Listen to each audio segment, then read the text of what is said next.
Donald Trump has ordered a pause in intelligence sharing with Ukraine as part of his suspension of military assistance to Kyiv.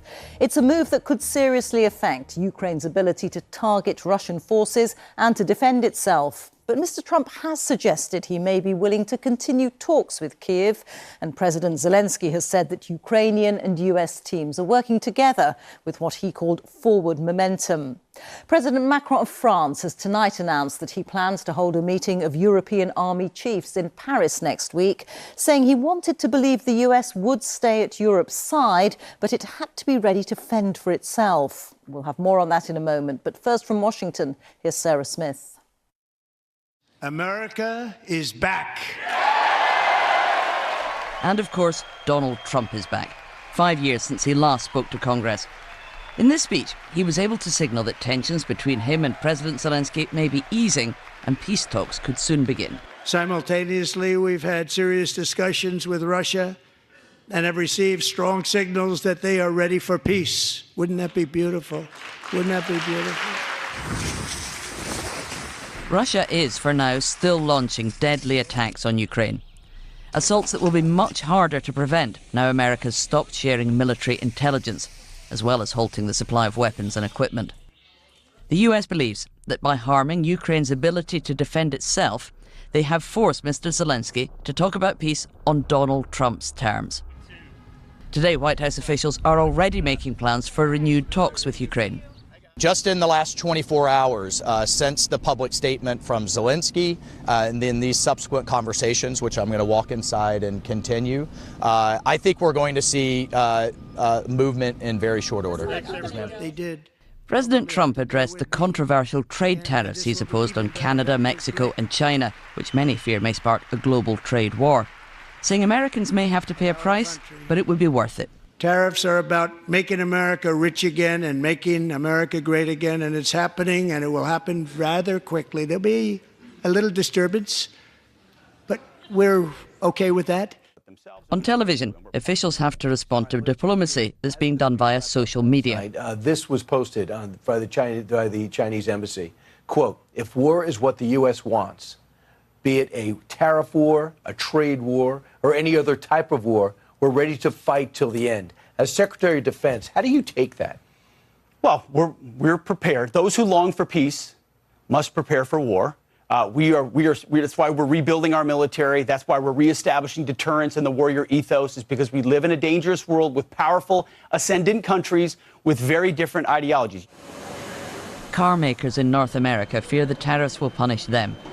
Vehicles and parts frequently go back and forward over the Canadian and Mexican borders. They've been given a 1-month exemption from the 25% levy. After that, the administration says they should move their factories to the US. God bless America. President Trump enjoys the enthusiastic backing of his Republican colleagues, even those who used to advocate for free trade and back strong US support for Ukraine. They are now cheering on his approach to peacemaking, even though he appears to be being much tougher on Ukraine than he is on Russia. Now, here at the White House today, there are clear signs that there is an optimistic sense of repairing the relationship between the US and Ukraine. We've heard from the CIA director, who said that the pause in military aid and intelligence sharing could be lifted quite soon once relations are repaired and once agreement has been reached. We know that the National Security Advisor from America has been talking to his counterpart in Ukraine. And we heard from President Zelensky as well. He said that those talks have produced what he described as some forward momentum, and said he hopes to see some results as early as next week. But of course, this has all only come about because President Zelensky has been forced essentially to submit himself to Donald Trump's version of how this peace process is going to go. He came here to the White House last week asking for some security guarantees, and as we know, that became an explosive splat in the Oval Office. Well, now President Zelensky can get back into these negotiations, back on America's good side, and maybe even have all of the military aid restored, only if he agrees to do it Donald Trump's way. And he has, said what he feels he has to in order to try and patch up that relationship. And it seems to be working. OK, thank you. Sarah Smith reporting there. So what's been the reaction among US lawmakers to the pause in military aid and intelligence to Ukraine?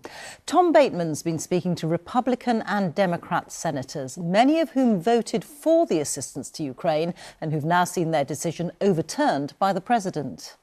For Democrats in Congress, the smiles were only for the camera.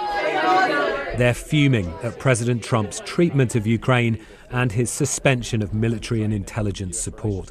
I think this is a betrayal of Congress's intent. We have been very clear, and to halt already approved military support is just fundamentally, unacceptable. And we're going to do everything we can to stand with Ukraine and support them. One voting president.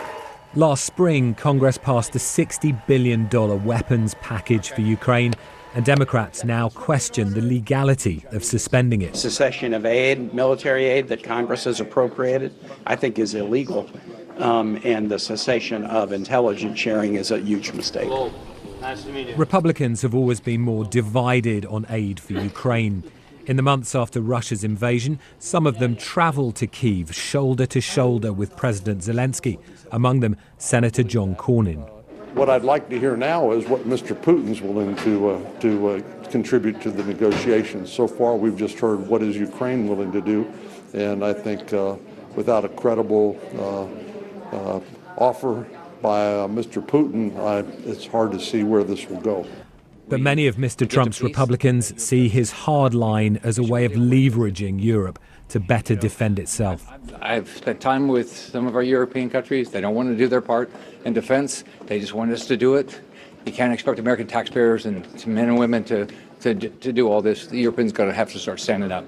What concessions should Vladimir Putin make in order to reach this peace? I have no idea. No idea on Russian concessions, and none so far from the White House either. Tom Bateman, BBC News, Washington. Let's go straight to our correspondent James Waterhouse, who's in Kyiv for us. And James, how do you see relations between Kyiv and Washington tonight?